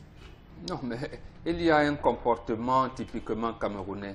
Voilà quelqu'un qui n'a pas appris la pédagogie, qui apprend la pédagogie aux pédagogues. Là, je pense que c'est trop de prétention. Ainsi, nos enseignants ont des connaissances, mais ils ont des difficultés. Ils ne savent pas comment. Il faut faire une pédagogie professionnelle. Il faut. C'est quand même un peu gros. Oui, j'ai eu du mal. Oui, soyons un tout petit peu sérieux. Qu'est-ce qui fait problème au niveau des enseignants au Cameroun? Le premier problème, c'est la coupe des salaires. On ne peut pas vous diminuer votre salaire à hauteur de 70% et vous tenez. Ce n'est pas possible. C'est-à-dire, ils tiennent par... Ils ont tellement serré la ceinture qu'ils n'ont même plus de rênes pour serrer cette ceinture. Ils ont retouché les manches jusqu'aux épaules. Donc, il faut quand même qu'on soit sérieux. Quand ça, la situation dans laquelle ils vivent. Si c'est du supérieur notamment, ils n'ont même pas de bureau pour préparer les cours. C'est de la maternelle, du primaire. On les a abandonnés depuis longtemps. Le Cameroun a besoin aujourd'hui, au niveau du public, plus de 100 000 enseignants, mais depuis 15 ans, on ne recrute pas. On a sorti un moment où on vous dit, au bout de 10 ans, on va les recruter de manière systématique, on ne le fait pas. L'extrême nord seulement a besoin aujourd'hui de près de 5 000 enseignants, et n'en a pas dans le secondaire. Le reste du pays, n'en parlons pas. Donc, en fait, lorsque nous avons... C'est une profession qui... abandonnée, qui est abandonnée. Voilà les gens qui ne suscitent plus de qui nous inculquent la connaissance, qui nous donnent l'instruction nécessaire. On leur demande de faire l'adéquation formation-emploi. On ne leur donne pas les moyens. Vous avez vu, même certains salles de classe où on s'assoit pratiquement au sol. L'enseignant vient pour le primaire, pas qu'un minimum, 2 boîtes de craie, plus de crayons à billes pour tout un établissement à cycle complet de la CIL au cours moyen 2. Et à votre suite, bon, je voudrais rappeler quand même qu'on note désormais un désamour, hein, parce qu'à force de cogner sur une telle profession, les gens ne veulent plus y aller. Et d'ailleurs, quand on organise un concours de lignage, vous voyez, on veut par exemple 450... On a abandonné, on n'a pas cogné sur eux, on les a abandonnés. Mais c'est tous des coups qu'ils reçoivent dans leur vie quotidienne, hein, lorsqu'ils sont abandonnés.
C'était une causerie, c'était une conversation.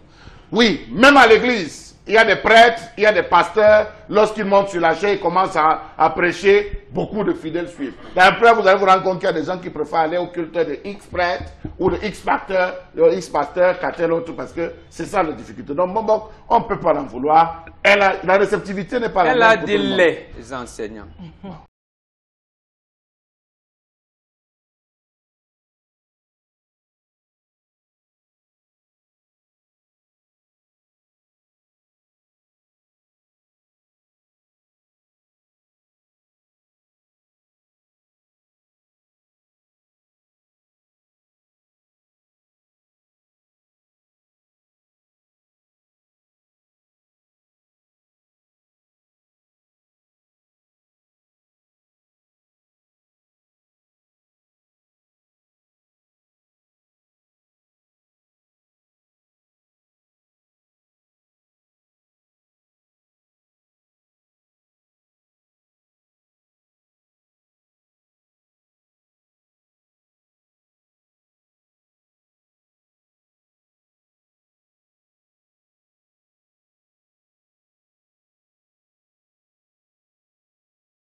Votre Vambio Oméga 3, je n'ai pas dit que le Vambio Oméga 3 traite le diabète. Non, vous savez très bien qu'à Salaka, nous ne disons que la vérité et rien que la vérité. Donc le Vambio Oméga 3 permet de prévenir et de contrôler les risques du diabète. À côté bien sûr de cet élément-là, il faut rappeler également que le Vambio Oméga 3 vous permet également de prévenir et de réduire les AVC. Alors ça ne servira à rien d'aller dépenser des centaines de mille quand on sera victime d'un AVC, alors qu'on peut l'éviter en consommant son Vambio Oméga 3. On parle également du Vambio Oméga 3 comme étant ce produit qui vous permet également de prévenir les maladies liées au vieillissement. Chacun de nous appelé à vieillir, ça je le sais. Alors pour être à l'abri des maladies liées au vieillissement telles que l'Alzheimer, il serait préférable dès à présent d'avoir son Vambio Oméga 3 à la maison.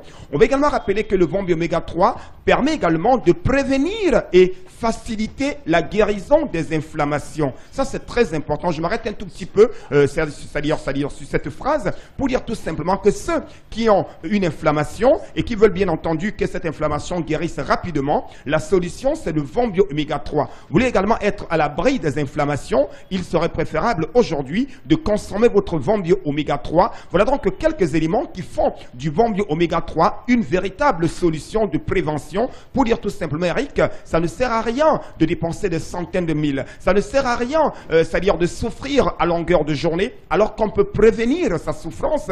Et aujourd'hui, prévenir les AVC, prévenir et contrôler les risques du diabète, prévenir et faciliter la guérison des inflammations, garder la bonne humeur à longueur de journée. Chers téléspectateurs, il ne vous reste plus qu'à appeler dès à présent nos numéros de téléphone et d'avoir votre Vambio Oméga 3, quel qu'en soit où vous êtes. Vous êtes bien sûr du côté de Yaoundé, du côté de Bafoussam, du côté de Mbalmayo, du côté de Garoua. C'est pas la peine de vous déplacer parce qu'aujourd'hui, grâce au concept de Salaka, on peut recevoir sa marchandise à la maison sans toutefois se déplacer. Alors là, c'est très important. Bien, on peut recevoir son Vambio Oméga 3 à la maison sans se déplacer en appelant tout simplement à nos numéros de téléphone, comme je l'ai si bien dit, qui s'affichent au bas de l'écran, tout simplement pour être livré, ou alors rendez-vous directement dans notre point de vente à Douala, notamment Ange Univers, situé en face de l'immeuble Beneficial Life Insurance. Donc le prix également va être demandé ce matin. Ah ben oui.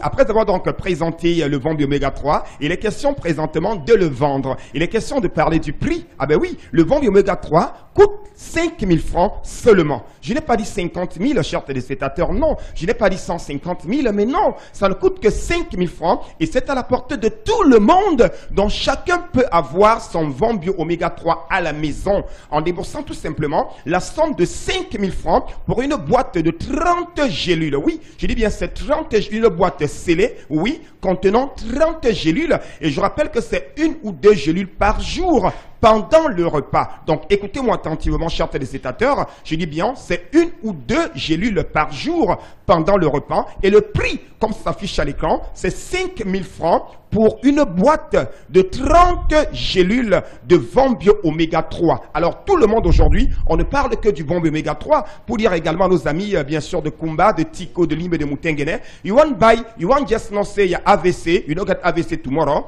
you want reduce complication for diabetes, you want be fine, just call just no, and you buy a Vambi Oméga 3, you do for that stuff for Kumba, for Tico, for Limbe, for Bameda, for Nyasoso, just call for that number, just no, because when you call for that number, just give me all information. Me, I go send you your Vambi Oméga 3. Not très fier, non seulement. Donc n'ayez pas peur, chers téléspectateurs.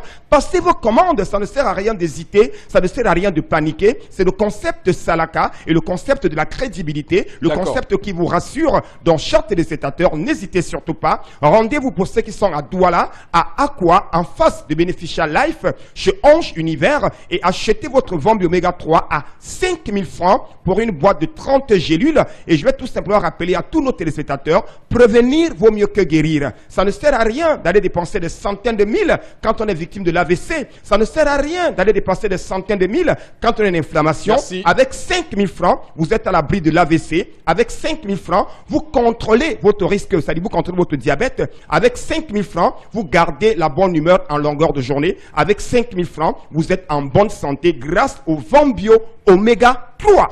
Voilà, merci beaucoup à vous, Constilamine. On vous retrouve très prochainement sur Equinox Télévision. On poursuit cette émission peut-être avec vos nombreux messages que vous nous envoyez en réaction aux nombreux sujets que nous avons également sur ce plateau. Vous savez, on a des sujets qui sont assez poignants chaque matin avec l'histoire du jour, de tendance, mais également la colère et les chalamels qui peuvent susciter en vous quelques réactions. Et celle qui est chargée justement de vous porter ces messages-là, ces réactions, nous les porter sur ce plateau et vous également à la maison, c'est bien Florazé. Allez-y Florazé. Alors, autre SMS depuis le début, c'est clair. Si l'homme avait l'habitude de prendre dans le portefeuille de sa femme, qu'elle ne se plaigne donc pas. Je ne vois aucun problème à ce niveau. Voilà. Donc, l'homme peut prendre à l'insu de sa femme, si c'est fixé dans les règles de la relation, il n'y a aucun problème. Je pense que c'est ce que le SMS voulait dire. Alors, autre SMS pour ce matin, on n'a pas besoin, par rapport à l'histoire, le mari doit demander à sa femme avant de prendre, car il est l'homme, dont le chef de la famille, l'homme doit garder son statut. Dans le mariage aussi, l'homme est le chef de la femme, donc il n'est pas permis de prendre dans le porte-monnaie de sa femme. Alors, autre réaction, je pense que quand on est marié, on forme une seule et même chair. Selon le mariage, je ne trouve pas d'inconvénient qu'il foute dans les affaires de sa chérie. Surtout si vous avez signé communauté de biens, j'imagine encore. Merci beaucoup à vous Florazé pour ces messages. On va bien sûr prendre la suite de cette émission. Wow! Du jamais vu chez Grand Bazar! Ne ratez pas l'opération Un citoyen, une moto Lifan avec des motos de marque et de qualité à partir de 399 900 francs CFA. Ce n'est pas tout. En plus de son rapport qualité-prix imbattable, Grand Bazar vous offre des avantages inédits et exceptionnels. Dès l'achat de votre moto Lifan, vous bénéficiez d'office d'un manteau, un chasuble, un parapluie et un gros casque de sécurité. Et pour couronner le tout, vous avez l'opportunité de participer à la grande tombola Moto Lifan qui vous permettra de gagner instantanément en plus de nombreux lots surprises ou une autre moto Lifan. Alors n'attendez plus, courez vite dans une agence Grand Bazar de votre choix, achetez votre moto Lifan et profitez de cette grande tombola. Les motos Lifan chez Grand Bazar, c'est la disponibilité des pièces de rechange à moindre coût. C'est aussi le service après-vente de meilleure qualité assuré par des techniciens chevronnés. Direction Générale Grand Bazar, Douala, Feu Rouge Bessengue. Contact 243 17 63 10. Avec les motos Lifan chez Grand Bazar, enjoy Lifan, enjoy life. Sur le plateau, je vous accueille, Monsieur Tambo. Bonjour, bienvenue. Bonjour Eric et merci à toute l'équipe du Zénith 10-12. Bonjour particulier à tous les fidèles clients de Grand Bazar et à tous ces chefs d'entreprise qui continuent à nous faire confiance. Et donc parlons ce matin de l'opération Un citoyen, une moto Lifan. Oui Eric, il s'agit ici de l'opération Un citoyen, une moto Lifan qui consiste tout simplement à acheter une moto Lifan chez Grand Bazar et gagner une autre, à travers notre grande tombola qui vous donne la possibilité à 80% de devenir propriétaire de 2 motos en achetant une seule. C'est en fait l'opération Moto pour tous en cette année 2018 qui s'annonce très embouteillée, où nous vous invitons à venir chez Grand Bazar obtenir votre moto avec les modalités de paiement très flexibles. Et donc, quelles sont les raisons de choisir les motos Lifan? Oui, pourquoi vous devez donc choisir notre nouvelle gamme de motos Lifan? Tout simplement parce que son système de refroidissement est automatique. Vous obtenez une garantie de 6 mois ou 6000 km où votre moto est entièrement prise en charge en cas de panne. Le service après-vente donc est situé en Dokoti, non loin des Néo. Alors, vous avez également la très faible consommation de ces motos, seulement 2 litres de carburant en 100 km. Et également, vous avez les modalités de paiement très flexibles, c'est-à-dire que vous pouvez acheter votre moto en plusieurs tranches. Vous pouvez prendre même 1 ou 2 ans pour acheter votre moto, ça dépend de vous. Et à chaque versement dans nos caisses, on vous fait des reçus et vous ne ressentirez jamais le poids qui pèse sur vous quand vous achetez votre moto, Eric. Et donc, un mot sur le service après-vente des motos Lifan. Oui, pour tout entretien, en cas de panne de votre moto Lifan, nous vous invitons dans notre service après-vente qui est installé non loin des Néons de Côtier, au lieu dit exactement ancien CMPS. Notre service après-vente est doté de plus d'une cinquantaine de techniciens chevronnés qui sont chargés de diagnostiquer et vous donner des conseils pratiques pour mieux assurer l'entretien de votre moto afin qu'elle résiste plus longtemps. Notre service après-vente est fragmenté donc en 2 équipes. Une équipe qui travaille fixe sur place et une autre équipe spéciale d'intervention rapide qui peut venir vous retrouver où que vous soyez pour vous dépanner. Tout service rendu par notre service après-vente est totalement gratuit et votre moto est entièrement prise en charge en cas de panne pendant toute la période de garantie qui est de 6 mois ou 6000 km de parcours. Nous rappelons ici que la société Grand Bazar a déjà formé plus de 500 techniciens dans sa chaîne de montage et ces techniciens sont éparpillés partout dans nos agences, dans les 52 agences sur toute l'étendue du territoire pour vous servir. Alors il n'est plus question que vous vous trompez, il n'est plus question que vous ayez la peur d'acheter une moto. La vraie marque de l'originalité, ce sont les motos Lifan et nulle part ailleurs. Alors habituez-vous donc chez Grand Bazar parce que nous sommes toujours en train d'enjoy Lifan, enjoy life. Merci. Wow! Du jamais vu chez Grand Bazar! Ne ratez pas l'opération Un citoyen, une moto Lifan avec des motos de marque et de qualité à partir de 399 900 francs CFA. Ce n'est pas tout! En plus de son rapport qualité-prix imbattable, Grand Bazar vous offre des avantages inédits et exceptionnels. Dès l'achat de votre moto Lifan, vous bénéficiez d'office d'un manteau, un chasuble, un parapluie et un gros casque de sécurité. Et pour couronner le tout, vous avez l'opportunité de participer à la grande tombola Moto Lifan qui vous permettra de gagner instantanément en plus de nombreux lots surprises ou une autre moto Lifan. Alors n'attendez plus, courez vite dans une agence Grand Bazar de votre choix, achetez votre moto Lifan et profitez de cette grande tombola. Les motos Lifan chez Grand Bazar, c'est la disponibilité des pièces de rechange à moindre coût. C'est aussi le service après-vente de meilleure qualité assuré par des techniciens chevronnés. Direction Générale Grand Bazar, Douala, Feu Rouge Bessengue. Contact 243 17 63 10. Avec avec les motos Lifan chez Grand Bazar. Enjoy Lifan, enjoy life. Et voilà, donc enjoy Lifan, enjoy life. On va également enjoy, restons sur le terme enjoy, pour parler de joie et surtout vous montrer la joie que nous avons à vous avoir ce matin avec nous sur le 10-12, le Zénith, avec également vos contributions que vous envoyez avec beaucoup plus également de plaisir. On prend quelques-uns, Florazé. Oui, Eric Fopoussi, un hommage particulier aux enseignants de la région de l'extrême nord qui endurent d'extrêmes conditions de travail, parfois au péril de leur vie. Beaucoup de courage à ces enseignants, surtout ces maîtresses qui s'activent au quotidien. D'accord. Autre message rapidement. Oui, bonjour, je suis Jean-Paul. L'enseignement est un métier à respecter. L'enseignant est un sacrifice. Mon rêve le plus fou, c'est d'être un enseignant. Et j'ai présenté plusieurs fois le concours de l'école normale. Mais ça ne donne pas encore, j'y crois. D'accord. Merci beaucoup à vous. Merci également à tous ceux qui nous font des messages ce matin. Et surtout, on vous donne rendez-vous parce que c'est ici que prend fin cette autre édition de votre émission 10-12, le Zénith sur Equinox Télévision. La télévision qui, au-delà de l'image, vous rencontre. Rendez-vous donc demain et que Dieu bénisse le Cameroun.